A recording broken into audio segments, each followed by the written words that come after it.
नमस्कार जोहर, स्वागत करता हूं आप सभी का आपके अपने YouTube चैनल आज़ाद जेपीएससी अकेडमी पर। इस वीडियो में मैं आप सभी को स्नातक स्तरीय पाठ्यक्रम क्या चेंज हुए हैं, यानी CGL JSSC CGL का सिलेबस चेंज हुआ है और अगर हुआ है तो कितना हुआ है, कौन कौन भाषा का हुआ है ये बताऊंगा। साथ ही साथ नोटिफिकेशन कब तक आएगा, एग्जाम का क्या है वो बताऊंगा। देखिए, सबसे पहले तो ये कि नागपुरी भाषा का यहाँ पे मैं आपको दिखाता हूँ। स्नातक स्तरीय पाठ्यक्रम झारखंड कर्मचारी चयन आयोग परीक्षा, जल्द ही आपको झारखंड कर्मचारी चयन आयोग के माध्यम से एक नोटिफिकेशन भी देखने को मिलेगा।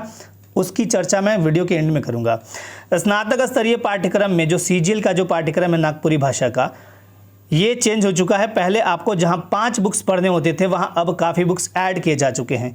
कुल अंक रहेंगे 100, समय 2 घंटे। ठीक है, हो सकता है इसको आगे जाके गुना 3 कर दिया जाए, यानी यहाँ पे कुल प्रश्न होने चाहिए थे 100। ठीक है, यहाँ पे कुछ मिसप्रिंट हुआ है, कुल प्रश्न होंगे 100 लेकिन अंक होगा 300। ये तो चलिए आयोग जब नोटिफिकेशन देगा तो वो देखने को मिलेगा।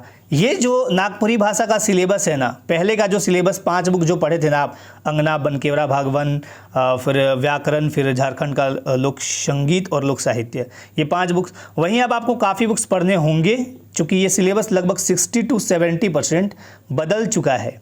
अब ये ऑफिशियल आपको केवल देखने को बाकी है, वो भी आपको देखने को मिल जाएगा। उसी तरह खोटा का भी चेंज हो गया है और एक बार जब नोटिफिकेशन आएगा तो पूरा सिलेबस का मैं अच्छे से एनालिसिस कर दूंगा। हालांकि मुझे आज भी लाइव ही आने थे, बट गर्दन में काफ़ी ज़्यादा पेन होने की वजह से मैं लाइव आने में असमर्थ हूँ। जल्द ही आपके बीच लाइव भी आऊँगा जैसे ही मैं ठीक होता हूँ। चलिए यहाँ पर देखिए, पहले जो पढ़ने तो आपको तो पता है, बट यहाँ पर देखिए चेंज क्या किया गया। खंड कई खंडों में बांटा गया। खंड क में आपको व्याकरण पढ़ने हैं, नो डाउट। वर्ण, विचार, संज्ञा, सर्वनाम, लिंग, वचन, कारक, विशेषण, काल, क्रिया, समास, अव्यय, वाच्य, वाक्य के भेद, विपरीतार्थक शब्द और समानार्थक शब्द या जो भी है यहाँ पे लिखा हुआ है। हालांकि समानार्थक शब्द ही होना चाहिए, उनार्थक गलती से मिसप्रिंट हो गया है। इसलिए मैं बोलता हूँ ना कि जो जितने भी LDC में सेलेक्ट हुए हैं कैंडिडेट, आप सबों की बहुत ज़रूरत है ना, हर जगह पे। और यहाँ भी मिसप्रिंटिंग हो जाता है, किसी से भी, इंसान है, कोई गलती हो जाती है, खैर कोई बात नहीं। तो यहाँ पे हो गया। उसके बाद देखिए पाठ्य पुस्तक, जहाँ पहले आपको एक ही बुक पढ़ने होते थे, नागपुरी, शदानी, व्याकरण, उमेश नंद तिवारी और शकुंतला मिश्र, अब आपको 3 बुक पढ़ने हैं। ये 3 बुक पढ़ने हैं, राइट। 3 बुक कौन से? 1, 2, 3। नागपुरी शदानी बोली का व्याकरण, शांति पीटर नवरंगी का, और एक है नागपुरी भाषा का व्याकरण, एक अध्ययन डॉक्टर वीरेंद्र कुमार महतो, है ना। दूसरा खंड में चलिए पद्य साहित्य में। पद्य साहित्य में देखिए नागपुरी भाषा के लोकगीत, लोकगीत की परिभाषा, नागपुरी भाषा के लोकगीतों का वर्गीकरण, 10 विविध गीतों का अध्ययन। ये नो डाउट आप झारखंड का लोक साहित्य जब पढ़ते हैं उसमें पढ़ते हैं। संस्कार गीत भी पढ़े हैं, पर्व त्योहार गीत, श्रम गीत, पाल गीत, ऋतु गीत, सामान्य गीत, ये सब तो आप पढ़े हैं। चलिए, अच्छी बात है। अब यहाँ पाठ्य पुस्तक 2 किए गए हैं। एक तो नागपुरी लोक साहित्य डॉक्टर भुवनेश्वर अनुज, जो बुक आप पढ़े हैं पहले, पीला कलर का जो कवर होता था, और एक ये झारखंड का लोक संगीत, इसके 2 कवर होते थे। एक तो सुर्ख लाल टाइप का होता था, या यूँ कहे कि आप कैथी कलर का, और एक उसी को बदल के फिर बाद में ग्रीन या ब्लू कर दिया गया था। ठीक है, चलिए ये 2 बुक हो गए। अब शिष्ट गीत या कविताएं, ये बिल्कुल चेंज है, ये पहले नहीं था। जागा जागा, शिरडी सिंह। अब यहाँ पे आप बनकेवरा भाग 1 हट गया है, तो यहाँ पे काफ़ी जो गीत हैं, बिरसा तुर याद में, नागपुरक भाईमन, जेठ मास आती, तुलसी और कैकटस, तोर बेतरा में, नवा सालक नवा गीत, गाँव कर सांझ, मुलुक भगत भारत और जगत जननी, ये हो गया आपके ये कविताएं। उसके अतिरिक्त गीत यहाँ पे कितने हैं? टोटल 10। पोड़िलो बरखा ऋतु, छोड़ू, एक मिनट, पोड़िलो बरखा ऋतु, छोड़ू कपटी माया। अब यहाँ पे देखिए ये लेखक हैं, महंत घासी का है, पापी प्राण छूटे नहीं झटके, ठरू दाता दिगंबर घासीराम का, उमड़ी गगन घन घमंड कवि कंचन, अर्जुन कहत बियारी, जगनिवास नारायण तिवारी।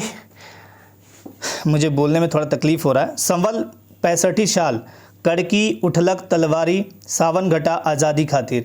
तो ये सब आपको पढ़ने हैं। उसके अतिरिक्त पाठ्य पुस्तक में नागपुरी कवि और उनका काव्य, डॉक्टर विश्वेश्वर प्रसाद केसरी, नागपुरी संस्थान पिठौरिया रांची, ये पाठ्य पुस्तक है आपका, नागपुरी कवि और उनका काव्य। ये हो गया खंड ग में। ये गद्य साहित्य में कोई 10 लोक कथाएँ हैं। यहाँ पे देखिए, पहले जो लोक कथाएँ पढ़े थे ना आप, 5 पढ़े थे।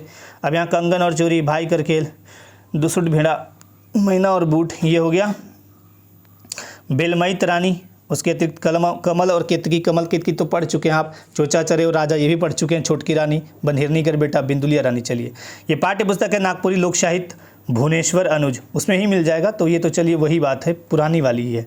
अब ये देखिए शिष्ट कथाएं, ये बिल्कुल बदला हुआ है। एक तख्ता राउद, बिंजिया, रद्दी कागज, क्रिसमस का साँझ, भोटांग डहर, मनपूरन, उसके बाद भाई और मांदी। पुस्तक कौन है? एक चकता राउत, शकुंतला मिश्र और उमेश नंद तिवारी। कांटी संपादक हैं डॉक्टर विश्वेश्वर प्रसाद केसरी, बीपी केसरी। रुगड़ा कुकड़ी, गिरिधारी राम गंजू, गिरिराज। नाटक है ठाकुर विश्वनाथ सही, डॉक्टर विश्वेश्वर प्रसाद केसरी।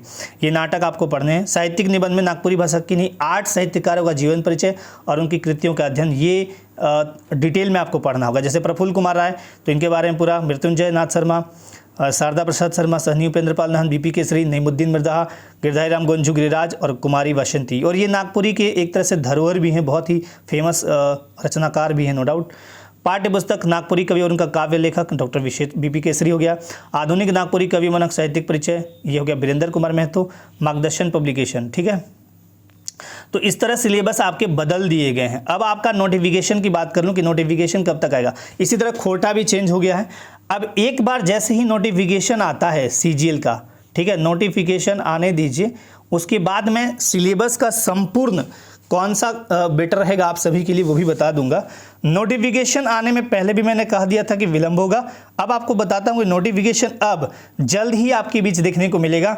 ये जो सिलेबस चेंज हुआ है, ये वाला, ये आप समझ लीजिए कि यही सिलेबस आपको जेएसएससी के थ्रू देखने को भी मिलने वाला है। आमूलचूल परिवर्तन आपको देखने को हो सकता है और ये बहुत रेयर है, लेकिन जो यहाँ पे दिखाया गया है वही सिलेबस रहने वाला है। तो आपका सिलेबस बिल्कुल चेंज हो गया। अभी ये सब मत पढ़िएगा जब तक नोटिफिकेशन नहीं आ जाते हैं। फिलहाल आप क्या पढ़ सकते हैं, जो जो सिलेबस में मैच करता है वो भी आप पढ़ सकते हैं। जैसे कि व्याकरण आपका पूरा मैच करता है, ये वाला सेक्शन, तो ये वाला भी आप पढ़िए, कोई दिक्कत नहीं, ये बिल्कुल मैच किया हुआ है। और जो जो मैच करता है, जैसे यहाँ पे आप ये सब जो पढ़े हैं पहले भी, वो रिवीजन कर सकते हैं। बाकी अभी आप नया चीज़ मत पढ़िएगा, और नया चीज़ अभी आपको पढ़ना भी नहीं है जब तक नोटिफिकेशन नहीं आते हैं। नोटिफिकेशन का देखिए, नोटिफिकेशन का 10 to 15 डेज के अंदर आपका नोटिफिकेशन देखने को मिलेगा। 10 to 15 डेज मतलब आज से 10 से 15 दिनों के बीच नोटिफिकेशन आ जाएगा, और बहुत डिले नहीं होगा। यही एक इशू था और थोड़ा बहुत कुछ और इशू की वजह से रुका हुआ था नोटिफिकेशन, तो नोटिफिकेशन आपका आ जाएगा। अब आपको बताता हूं कि एग्जामिनेशन का क्या है। जैसे नोटिफिकेशन तो आना था मई के फर्स्ट वीक में, अब मई का एंड आ गया, मतलब मई लास्ट। तो अब एग्ज़ाम जो होगा ना, मान के चलिए कि आप जून से समझ लीजिए कि जून से एग्ज़ाम का फॉर्म भरा जाना, या जून से आप ले लीजिए, तो जून, जुलाई, अगस्त, सितंबर। अब ये एग्ज़ाम सीधे कब होगा? अक्टूबर में। ये जो एग्ज़ाम होगा वो सीधे अक्टूबर में होगा, सितंबर में एग्ज़ाम नहीं होगा, ये याद रखिएगा।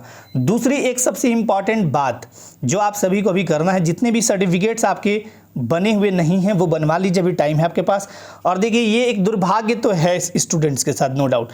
जब आपका एक सिलेबस बन जाता है ना, अब एक रिदम के साथ आप तैयारी करते हैं, तो वो तैयारी आगे चल के आपका बहुत सारे प्रोसेस से गुजरता है। जैसे पहले आप पढ़ते हैं, नोट्स बनाते हैं, उसके बाद फिर आप नोट्स बनाने के बाद याद करते हैं, फिर रिवीजन करते हैं, ठीक है, रिवीजन करते हैं।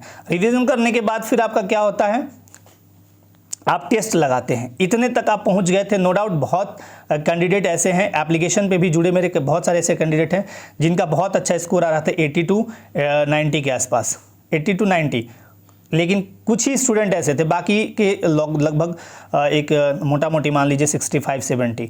अब आप जब ये नया तैयारी करेंगे नए सिरे से, तो आप फिर से नया पढ़ेंगे, तो उसमें नयापन आ जाएगा। तो आपको देखिए क्या कीजिएगा, झारखंड में मैं तो हमेशा बोलता हूँ कि दुर्भाग्य, यहाँ कभी कुछ भी हो सकता है, और छात्रों के साथ नो डाउट ये दुर्भाग्य की स्थिति तो होती ही है कि एक बार जब आप सिलेबस को पढ़ना स्टार्ट करते हैं, बीच में अगर सिलेबस कुछ चेंज होते हैं और वो भी अचानक से, तो ऐसे टाइम में तो दुविधा तो होती है। बट इन दुविधाओं से आपको हिम्मत से काम लेना है, लड़ना है, और इन दुविधाओं से आपको आगे निकलना है, अपनी तैयारी को आगे जारी रखना है, ऐसा नहीं कि हार नहीं मानना है, ठीक है। और जैसे ही कोई अपडेट होगा मैं आपको अपडेट भी करता चला जाऊंगा, है ना। थोड़ा मेरा गर्दन में पेन ज़्यादा होने की वजह से मैं ज़्यादा बोलने में भी मुझे दिक्कत हो रही है, तो आज के लिए बस इतना ही। जैसे ही कोई अपडेट होगा अपडेट करूंगा। देखिए, खोटा का भी बदला है। अब जैसे ही नोटिफिकेशन आ जाएगा ना, तो उसके बाद आपको बता दूंगा कि आप इंग्लिश लेंगे, हिंदी लेंगे, या फिर नागपुरी खोटा, कौन सा बेटर रहेगा वो आपको बता दिया जाएगा, ठीक है। तो जैसे ही कोई अपडेट आएगा आप सभी को अपडेट करूँगा। अपने लाइफ में स्वस्थ रहिए, मस्त रहिए, व्यस्त रहिए। धन्यवाद, जय हिंद।